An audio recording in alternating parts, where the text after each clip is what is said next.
Buenos días a todas y a todos. Good morning, everyone. Please take your seats. We are about to begin.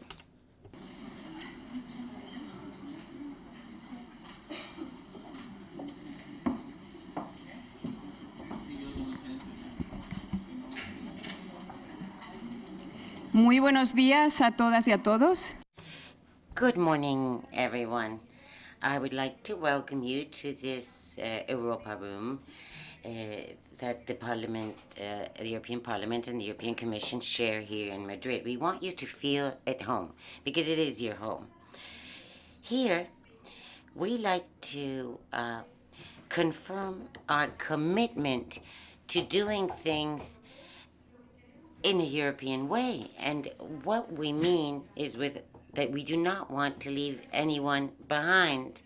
We need to think about the people who get up every day and need to do so with the added challenge of having to do things with more difficulties and vulnerabilities. In order to confront this challenge, our dialogue has to be ongoing, our dialogue fluent with the third sector. And that's why we are so happy to host this event today, to assess the dialogue mechanisms, to reinforce them and highlight them. So, Minister Luciano, once again, you are most welcome. We want you to feel very much at home, and I'd like to give the floor to Asunción Montero, the president of the platform of the third sector and Secretary General of the Red Cross, who will open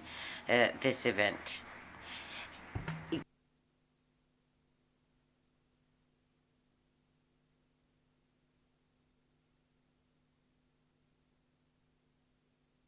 Ahora.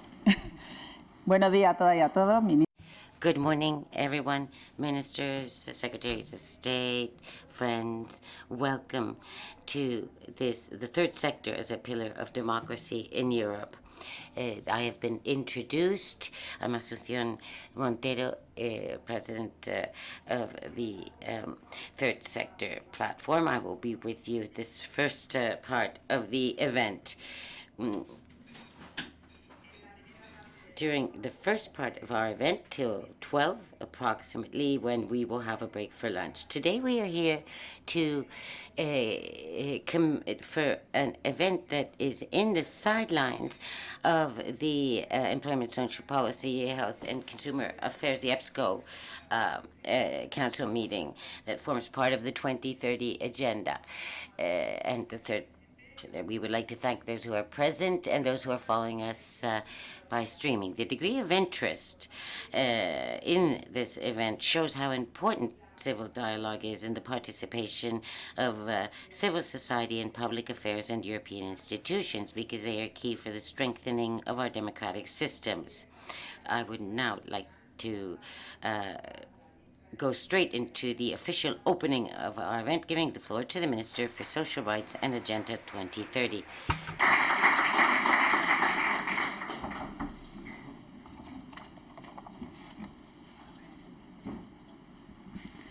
Buenos días a todas. Good morning, everyone. It's thank you for this introduction. It is an honor to be able to open this event officially, and it has indeed generated a lot of interest. And that's because the third sector is a fundamental pillar of democracy in Europe. I would like to start thanking the third sector platform and its president, Luciano Poyato, and also Heather Roy, acting president of the social platform, who will also be with us here this morning. Also, the Director General for Employment, Social Affairs and Inclusion at the European Commission, also Network of Cities of the Third Sector, who will be speaking this throughout the morning, and also everyone attending this event to help us strengthen the third sector as a fundamental pillar of our democracies. The Ministry of Social Affairs and 2030 agenda that I have the honor to head thought that it was very interesting to hold this third sector agreement in the framework of the Spanish presidency, rotational presidency of the Council of the European Union, because it brings this legislature to a brilliant end with all the progress made in social rights. We need to put social rights at the very center of the European agenda. Social rights are a precondition to our democracy. There cannot be a democracy without social rights, as there cannot be one with quality public education without minimum wages guaranteed and rights that throughout our lives. Without social protection, our democracies do not deserved to be called democracies. This is a democratic duty of each and every one of us. The entities of the third sector have been and continue to be absolutely decisive in our countries. You've often heard me say that the public sphere saves us, takes care of us when things get difficult, and that is true. But we all recall the key role played by social organizations during the COVID-19 pandemic, pitching in when we, the public sector, was not capable. We were overwhelmed. The third sector was there well before the COVID pandemic and continued to be there for everyone after it was over. When the media grew tired of it, the third sector continued working in a much more invisible way with its support, accompaniment, and helping to build a better country.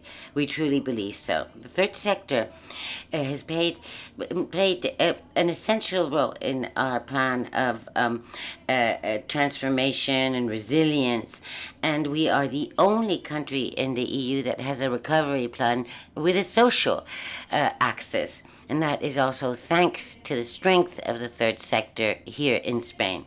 This social axis should allow us to make progress hand in hand with the digital transition and the green transition, with a social transition that allows us to close the social gaps in our country. We've woven a stable, a sturdy association and links, bringing those gaps to much closer, and it will continue to be present during our European presidency. This is the path we need to follow in this European project that we share, that is the building of rights for all Europeans. During these 6 months, during the presidency, we are going to place social rights on the table. I think that is what represents Spain right now. I fully trust that we will have the green European disability card approved by the end of this European semester. We will also be talking about care, lifelong care, care of long duration, in order to address, together with other member states, that caregiving is essential for the sustainability of everything, that we need public administrations to be co-responsible with care services, and we will be working on an institutional framework against children's poverty and social inequality. We were one of the first countries to support this European guarantee, but not all member states are working at the same rate and pace. And we wish to work together with Commissioner Smith in order to speed up the work, in order for this European guarantee to be a reality in every member state.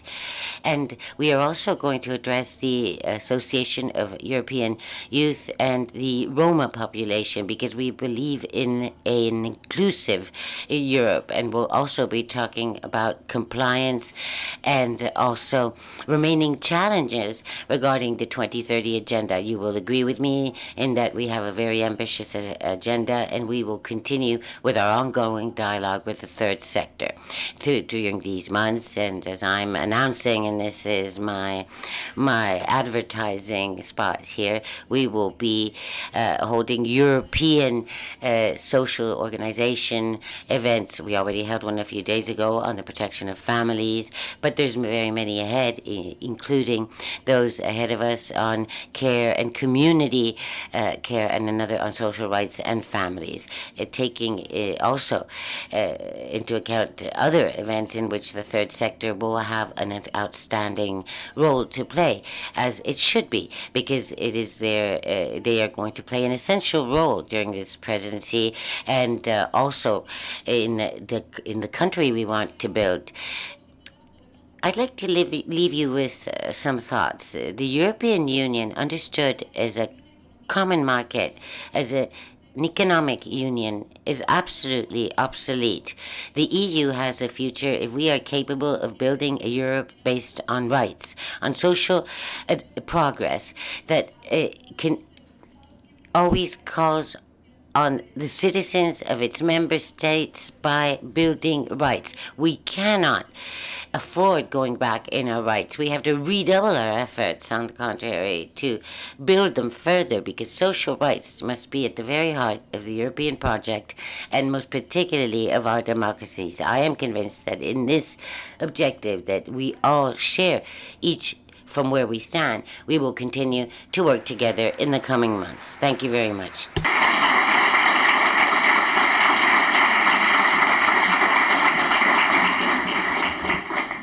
Muchas gracias, ministra. Ahora tiene la... Thank you, Minister. Now, Luciano Poyato has the floor. Bueno, muy buenos días a todas las personas. Good morning, everyone.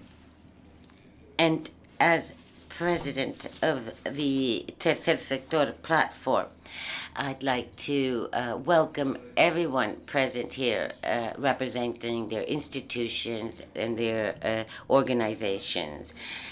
And first of all, Minister Yuna Belara, thank you. Thank you for everything you've done, everything that I know remains to be done, because you have been loyal to your electoral promises and program, and you've understood what the third sector is, where we come from, how we work, and what we want. And organizing an event such as today's, that includes not only the platform of the third sector, but also the social platform represented by Heather Roy, by the ministry, is not easy. It exemplifies what a democracy should be. Democracy should mean participation, and the third sector is people who need to contribute to an effective democracy. Maria Canal, thank you for opening the doors of this important representation, this mission. Very often things are done and said in Europe that we, the member states, do not acknowledge. And I think we have to do that here from Spain. I would also like to most particularly welcome Nacho Alvarez and recognize his work. As a Secretary of State, you have been, you continue to, once again, show your commitment, standing side by side with the third sector, representing the cultural, economic, and social rights of the most vulnerable people. And I'd also like to thank in the Plataforma Tercer Sector, in the Standing Committee, we each have a role to play. Asunción Montero, as the our economic vice president, but we also have Carlos Ucias, who, in addition to being the president of the network to combat poverty in Europe, he also has a vice presidency of everything that has to do with the social agenda, the European agenda, the 2030 agenda.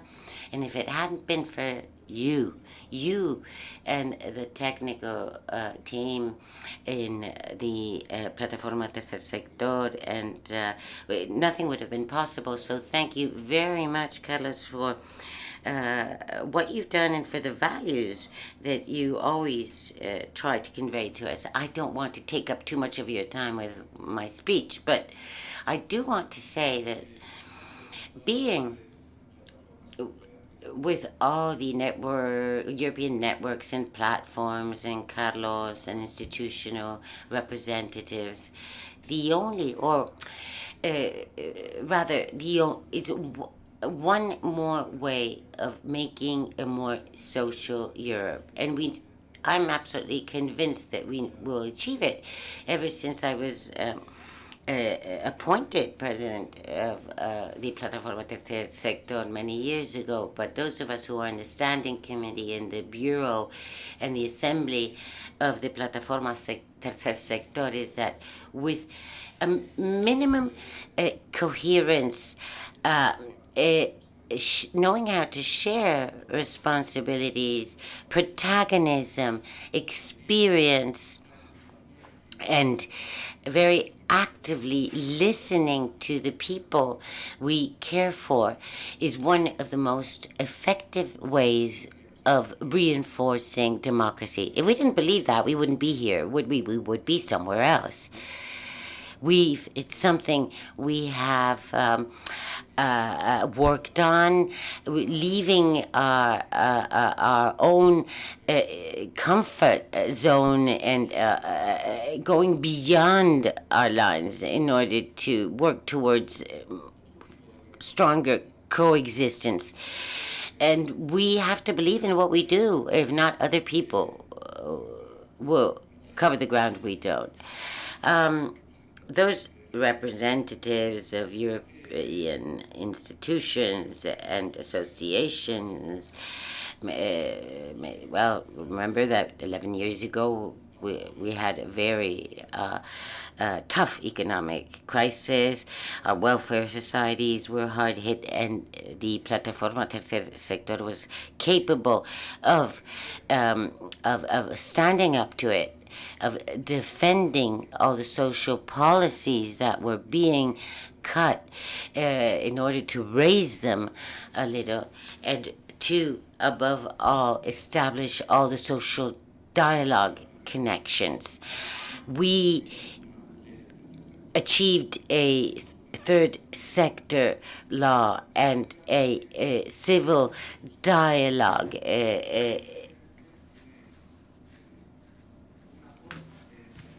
platform and commission that with a positive influence on this country's public policies, and with good outcomes, such as the framework agreement that 2 years ago we signed with you, Minister, with commitments, some of which have achieved and others have not. But all that was the fruit of communication, of legislating, of leaving political decisions in the hand of lawmakers, but influencing social policies so that they can have a more positive impact. So it is a moment that should make us happy, despite the uncertainty regarding the outcome of the upcoming elections. And the social agenda, the economic, social rights of the most vulnerable has to be placed in the middle of Europe's agenda, and that's not easy. But today's event helps us take a step further because very many citizens, many policymakers will see this third sector together with the Spanish government and its Ministry of Social Rights come together to say something and to highlight social affairs and social rights is a priority for Europe. What do we need to do now? We need to continue being influencers. We need to continue making proposals. We need to be very constant and thorough in training and learning. But above all that, we need to continue weaving alliances. In Madrid, for instance, what we're doing, we are taking a very significant step for European-wide third sector entities to work together to achieve something important, the happiness and being able to live with dignity in Europe and also beyond Europe's borders. And we believe in what we do. 11 years ago, the third sector law did not exist. Now, in several of Spain's regional governments, there are third sector legal articulations. There are laws, and there are 3 that are very well advanced and others that are in the making. So this is something that we need to tell the European population about, to tell them that it's possible, it can be done. As Asuncion was saying, this has 2 components. We need to make the best possible use of what we've done, reach the best possible conclusions, and above all, to be able to carry this on to the presidency of the European Council and to the EPSCO Council. Now, more than ever, in Europe, with so many changes going on, as the minister was saying, Europe has to be a lot more about economic and political cohesion. And from my standpoint, we still need to build a more social Europe. And all that depends on how we are capable of articulating the third sector in Europe. So we have to get down to work. Thank you for coming, and let's enjoy this day's work and make them visible outside these 4 walls. Thank you all very much. Muchas gracias. Thank you, Luciano. Finally, Heather Roy, Director of Social Platform, will be with us online. Good morning, everybody. I will be speaking in English following our first 2 interventions. Minister Bellara, Mr. Payato, dear friends and colleagues, first of all, on behalf of Social Platform, may I thank our hosts and partners in the Spanish Presidency and the Spanish Third Sector Platform for organising this event with Social Platform. We are very keen to see that this is a good sign for the willingness to partner with civil society throughout the Spanish Presidency. I am sorry that I cannot join you in Madrid today, but Laura de Bonfils, who is the Secretary General of Social Platform, is with you and will be available to talk more about Social Platform in the course of the day. But I first would like to say that Social Platform brings together over 40 social civil society organisations across Europe. And our areas of work range from the integration of people living with disabilities in our societies into the labour market, to assisting those who are interested in lifelong learning, to combating all forms of discrimination, as well as the provision of not-for-profit social services, and ensuring that poverty and social exclusion are issues of the past. So for us, the role of the third sector is incredibly important because it is who we are. It is our identity. And we believe very clearly that good policies are made when all the people concerned are part of the discussion and the decision-making. And it is this point that should drive our approach to civil dialogue in the European Union. If we wish to ensure that democracy in Europe meets the needs of its people, then the third sector, civil society, must not only be represented in our political dialogue, but be actively participating. The European Union expects new members of the EU and those in its neighbourhoods to have a thriving and free civil society.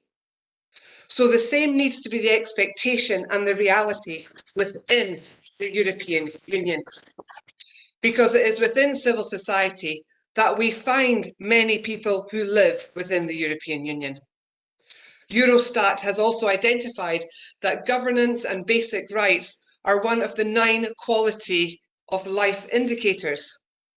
Civil society, a respect for human rights and the rule of law, as well as accountable government, are some of the hallmarks of modern democracies, which impact on the quality of life led by European citizens. So we need the environment where civil society can thrive. But even with all these commitments, we are not where we want to be when it comes to civil dialogue. Civil dialogue still often remains as an ad hoc process and is not properly supported by clear standards or guidelines. And as a result, civil society actors still struggle to access and meaningfully participate in decision-making processes, as well as accessing relevant information. And this does lead us to a democratic deficit in Europe. Effective participation of civil society in policymaking is an indicator of how good our democracies are doing, as a prerequisite for legitimacy of EU policies and as a tool to bring European decision-making processes closer to the individual citizen. So it's a missed opportunity if we do not include in our debates the perspective of the people that civil society represent and their direct experience about the impact on the ground of the design and implementation of policies that affect them. And that's why as Social Platform, we insist that we move towards civil society organisations in all their diversity being given a real seat at the table to contribute to all steps of policy making at both EU and national level, on behalf of the groups and the communities they represent. Groups and communities that need, indeed, as the Minister said, to ensure that our futures are inclusive, but also our presents are inclusive, and that people who live in vulnerable situations and from communities that are underrepresented are particularly involved in the decisions that affect them. We must start to go beyond box-ticking exercises and consultations. Civil society organisations should be involved as key strategic partners in the co-creation of policies, programme development, policy debates, agenda setting exercises, and whatever else we want to call our policy making processes. We need to have a structured dialogue with civil society organisations that needs to be set up at the appropriate level in all relevant institutions and member states. Political groups should also meet regularly with representatives of civil society organisations, and not just in the weeks or months leading up to elections. A stronger and more engaged civil society represents an asset for decision makers, an asset for institutions, and an asset for citizens and societies as a whole. Better support and participation of civil society in policy making would allow EU policies to respond in a more effective way to the needs and concerns of people living in Europe, which will ultimately result in a greater trust in our European institutions at a time when trust in democracy is facing significant challenges. We have heard already that over the past few years, Europe has faced many challenges. COVID, war in Ukraine, questions around our concept of economic growth.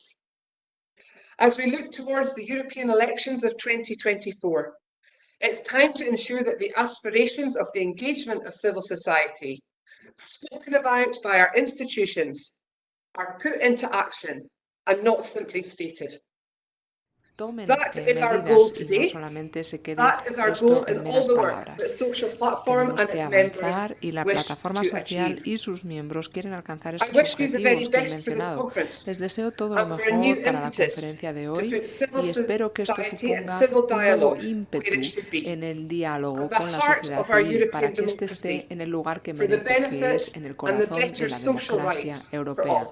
para Thank beneficiar you very a much. todos y todas. Muchísimas gracias.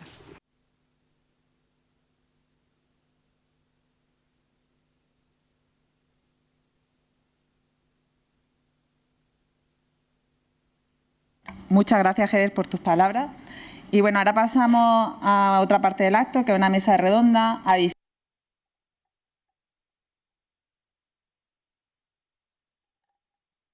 Por allí, si no se han enterado, si hay alguien. In the booth, if anybody needs to use the headsets, our friends from the Spanish platform will give you the receivers. Let's go on to the first roundtable. Mechanisms of cooperation between the third sector and the public administration. It's a democratic importance. Please join me, Katarina Ivankovich Knetsevich, Director General for Employment, Social Affairs and Inclusion of the European Commission, Carlos Uciez, Vice President of the platform, Third Sector Platform of Spain, and President of EAPN Europe, and this time I said it right, and also who is joining us online, Katarina Ivankovich Knetsevich. Ya hemos repartido. Bien. Bueno, muchas gracias a todas y a todos por acompañarnos.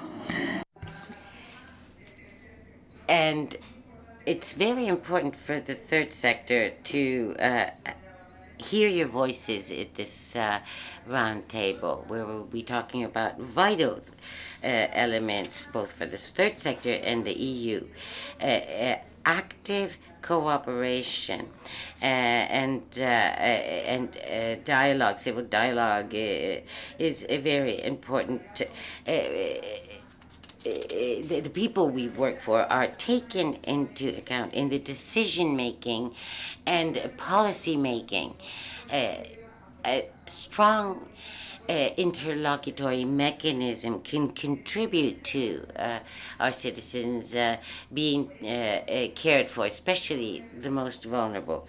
Here, we would like to speak about how important the third sector is in building democratic societies, analyze the cooperation, civil cooperation nationally and in Europe, and also guarantee proper sustainability of the third sector in order to have strong social organizations, as well as to have our good impact on strengthening our democracies. Before we give start to this, we would like to underline how important the alliances that can be highlighted here can be. We should work to be more cohesive, more united in speaking for the most vulnerable, and we can't do this alone. We need to continue working and weaving alliances with you all, with the public administrations and with the social agents and educational centers. All this makes sense in the European framework because Europe needs a strong, organized civil society in order for the European project to continue being relevant. I have a question for all of you. What strategies and approaches are necessary to promote civil dialogue between the third sector and EU institutions? Nacho first, the Secretary of State. Thank you very much. It's a great pleasure to be with you today. Thank you. And thank you to the Spanish Third Sector platform in co-organizing this event. And thank you to the Commission for offering its hospitality. Today, I think no one in Europe can doubt how important and relevant the social importance of the third sector is. And I think that in this regard, Spain can feel very proud of its third sector, of its ability to innovate, to lead, to act socially. But it is a fact that the building of a social Europe is the third sector mechanism which forms part of the European social rights pillar. And this is not said in a void. We have to take into account what happened in these last years.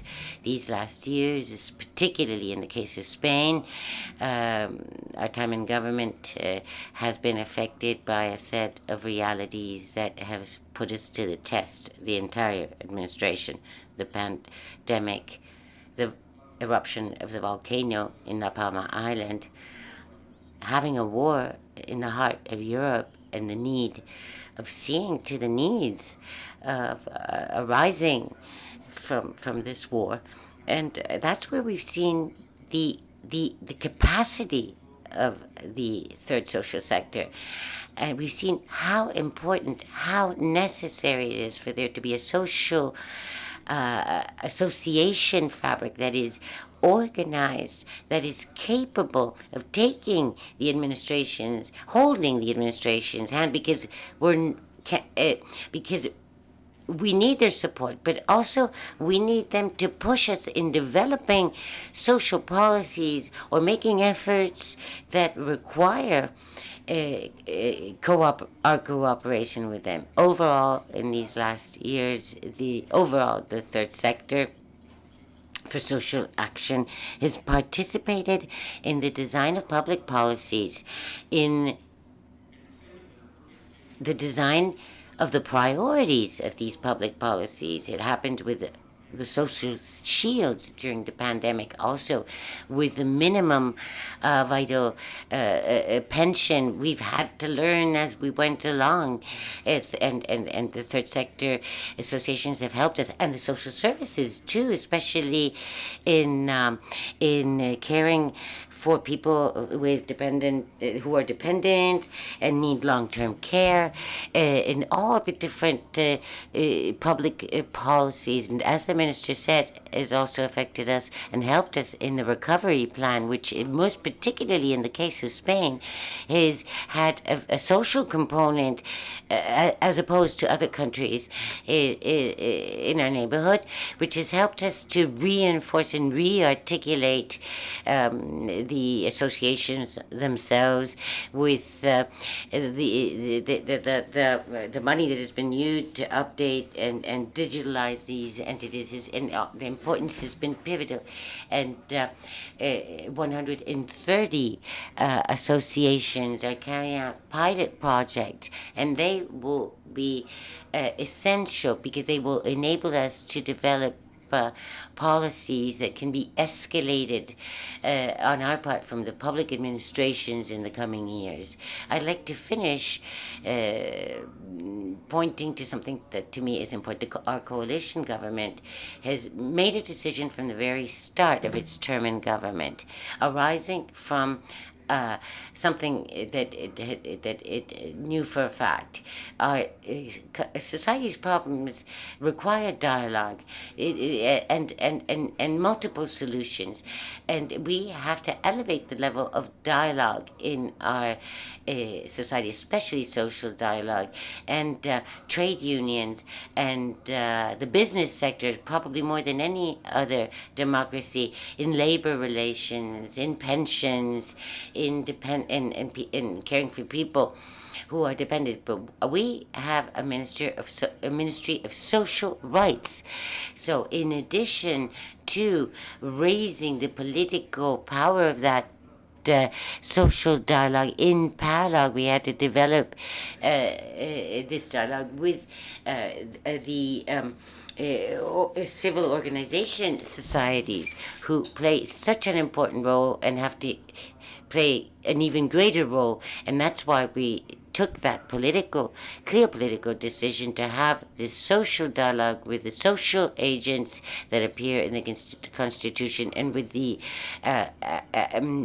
associations in the third pillar. For example, in long-term care services, for instance, in the territorial board with our regional governments of very different political colors, a new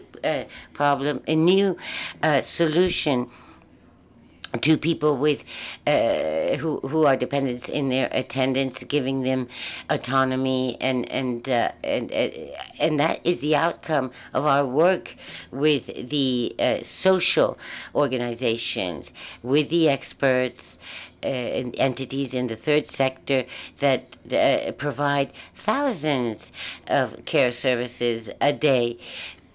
So there are lessons we can learn from them. And one of the lessons learned is that dialogue does not only contribute to fixing these problems, but to finding more durable solutions to these problems.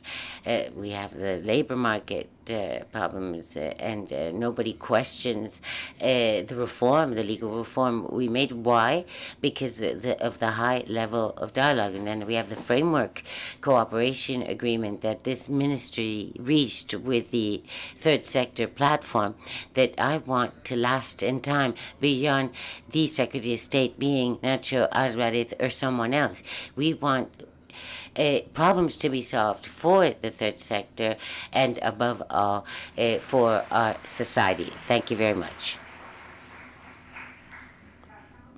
Let's now go on to Katarina, who is with us online. She's the Director General for Employment, Social Affairs and Inclusion at the European Commission. Do you hear me? Do you see me? Yes.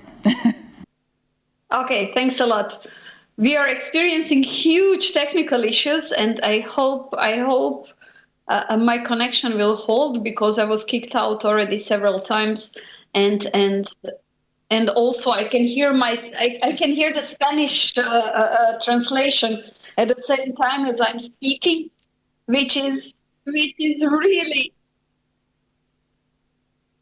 Yes, un poquito complicado, I have to say, but nevertheless, sorry for this disturbance. I'll try to pass the messages as much as possible. So many thanks for inviting me to take the part in this important event, even if only remotely. But for your comfort, Brussels is 19 degrees, gray and rainy, so no one is missing anything here in Brussels, and I'm pretty sure that you're having a much nicer time in Madrid. And it's also I'm happy to be able to discuss with you the role of the civil dialogue and different cooperation mechanisms with the civil society.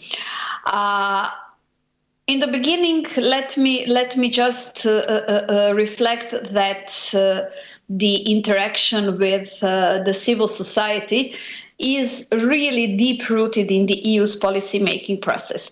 And it's not a coincidence that the role of civil dialogue has also been recognized in our funding treaties. There are several articles, like Article 15 or Article 11, which speak about an open, transparent, and regular dialogue with civil society organizations. For example, particularly when preparing the proposals of EU laws. The civic participation is also an important aspect of social cohesion, and the strong civil society we see as a key pillar for genuine democratic governance. Then I really mean genuine democratic governance, because the civil society organizations are paramount to building a stronger social Europe. You are essential partners to help to implement the EU policy initiatives and the legislations.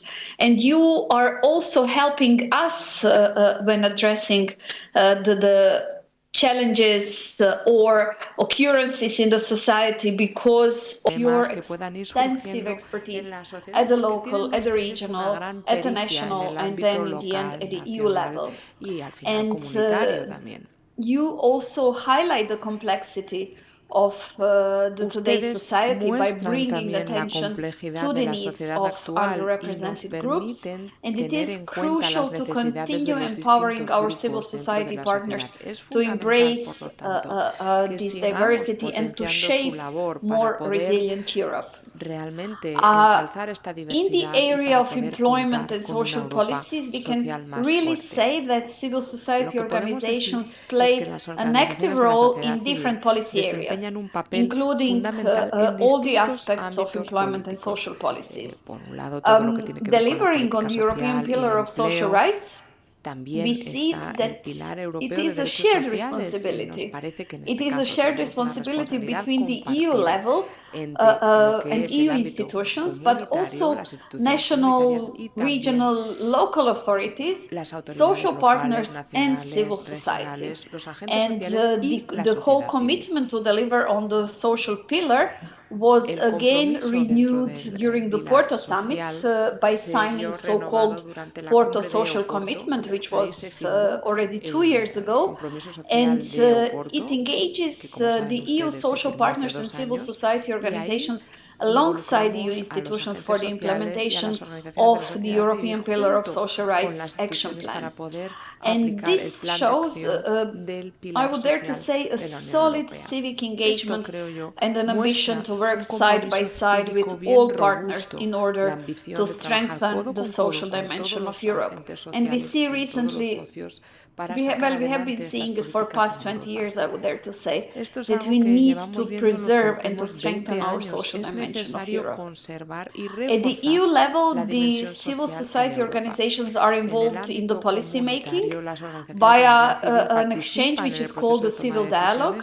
And we see the civil dialogue as an important component for the European social model, because it helps to adapt the policies to the actual needs of people by bringing additional facts and practices to the attention of the policymakers.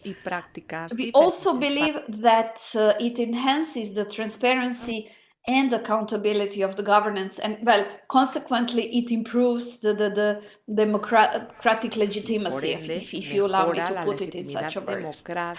As a part of the civil dialogue, the civil society organizations are also invited to so-called strategic dialogues, and these strategic dialogues are structured discussions between organized civil society organizations and European Commission services on the different policy priorities, be it policy initiatives under the action plan or any other initiative from the Commission work program, or anything that has been put on the agenda of the Commission services.